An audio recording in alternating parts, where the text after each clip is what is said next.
SLBC సొరంగం మీద గత 4-5 రోజులుగా అక్కడ చర్యలు కొనసాగుతున్నాయి. దాని మీద రాజకీయాలు చేస్తున్నారు. చావుల మీద కూడా రాజకీయాలు చేస్తున్నారు. ఇటు బీఆర్ఎస్ పార్టీ వాళ్ళు వేరు, అటు కాంగ్రెస్ పార్టీ వాళ్ళు వేరు. వీళ్ళందరూ కూడా అది రాజకీయ కోణంలో ఉపయోగించుకోవడానికే ప్రయత్నం చేస్తారు తప్ప నిజంగా అక్కడ చనిపోయిన వాళ్ళ కుటుంబాలకు న్యాయం జరిగేటువంటి విషయం ఒక్కడు కూడా చేస్తలేరు. నేను పోకపోతే నా పార్టీకి ఇబ్బంది అవుతుందని బీఆర్ఎస్ పార్టీ వాళ్ళు వేరు. మేము పోయి అక్కడ సహాయ చర్యలు చేస్తున్నట్టు నటించకపోతే మాకు ఇబ్బంది అవుతుందని చెప్పేసి కాంగ్రెస్ వాళ్ళు పోయి నటిస్తున్నారు.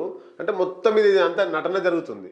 కాంగ్రెస్ వాళ్ళు నటిస్తున్నారు. ఆడ మంత్రులు హంగామా క్యాపులు పెట్టుకొని ఏదో మొత్తం పొడిచినట్టు ఏదో చేస్తున్నారు. ఇదంతా కూడా సర్వే, అంతా ఏరియల్ సర్వే. మళ్ళా దేంట్లో డ్రోన్ విజువల్స్ ఏరోప్లేన్ లో తిరుగుతున్నారు వాళ్ళు. అందులో లోపల ఉన్న వాళ్ళు, సొరంగంలో ఉన్న వాళ్ళు ఏరోప్లేన్ లో పోతే కనబడతారా?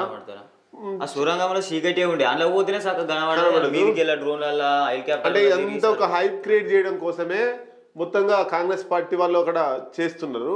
ఇక మేము పోకపోతే జనాలలో బదనాం అవుతామని నిన్న టీఆర్ఎస్ మాజీ ఎమ్మెల్యేలు మాజీ ఎమ్మెల్యేలంతా నిన్న పోయారు. బీఆర్ఎస్ సంబంధించి హరీష్ రావు నేతృత్వంలో ఎమ్మెల్యేలు అందరూ పోయారు అన్నట్టు. అంటే అంత రాజకీయం కోసం వాడుతున్నారు తప్ప నిజాయితీగా జనాలకు ఉపయోగపడేటువంటి విషయం ఇందులో కాంగ్రెస్ చేస్తలేదు, బీఆర్ఎస్ పార్టీ చేస్తలేదు. దానికి సంబంధించినటువంటి వార్తలు మనం చదువుదాం ఒకసారి. మాజీ మంత్రులవి అబద్ధాలు, ప్రాజెక్టులకు సర్వనాశనం చేసిన ఘనత కేసీఆర్ హరీష్లదే, కార్మికులను రక్షించేందుకు తీవ్రంగా శ్రమిస్తున్నాం మంత్రి ఉత్తమ్ అంటుండు. తీవ్రంగా ఎంత శ్రమిస్తారు చెప్పన్నా, చూపిస్తా చూడండి.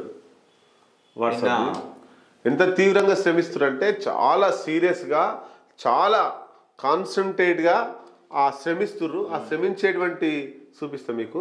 ఇగో ఇక్కడ శ్రమిస్తుర్రు, ఎంత తీవ్రంగా శ్రమిస్తురంటే వాళ్ళు పడ్డ కష్టం ఎవరు పడతలేరు.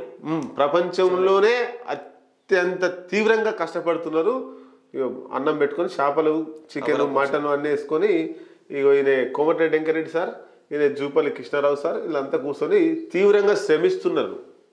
టన్నెల్లో చిక్కుపోయినటువంటి ఎస్ఎల్బిసి సొరంగంలో చిక్కుపోయినటువంటి అందరి కోసం చాలా తీవ్రంగా శ్రమిస్తున్నారు. వీళ్ళకు మనం జనం టీ తరపున హ్యాట్సాప్ చెప్పొచ్చు. అంత తీవ్రంగా శ్రమిస్తున్నారు వీళ్ళు.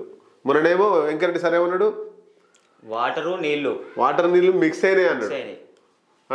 అంత తీవ్రంగా శ్రమిస్తున్నారంటే మీరు ఒకసారి అర్థం చేసుకోవచ్చు కాంగ్రెస్ మంత్రుల తీరు.